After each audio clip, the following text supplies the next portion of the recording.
Padatnya wisatawan domestik saat libur panjang Galungan dan Lebaran membawa angin segar bagi pariwisata Bali.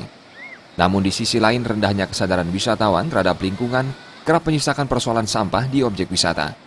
Seperti halnya di kawasan Pantai Kuta dan Legian. Hal ini diakui Ketua Pengelola Pantai Desa Adat Legian, Iwayan Suarta. Kita bukan menolak wisatawan warga kita domestik, cuma kesadaran apa yang Ibu sampaikan tadi ya, mereka itu tidak sadar bahwa tempat ini adalah kunjungan internasional.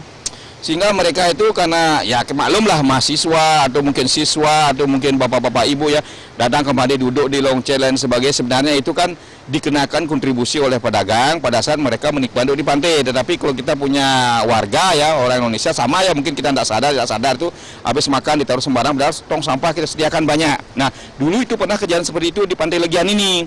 Tapi karena keluhan daripada hotel-hotel dan restoran, begitu masyarakat yang ada di jalan, isusu masuk dan lain sebagainya, minuman, akhirnya di-stoplah oleh LPM, oleh Kelurahan Desa Adat Legian, sehingga saat ini tidak bisa, artinya bukan begitu. Jadi artinya mengurangi daripada domestik masuk ke Pantai Legian, kecuali yang tinggal di hotel wilayah Legian.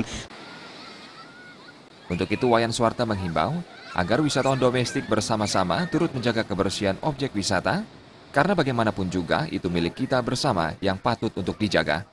Purnama dan Riasa, Bali TV.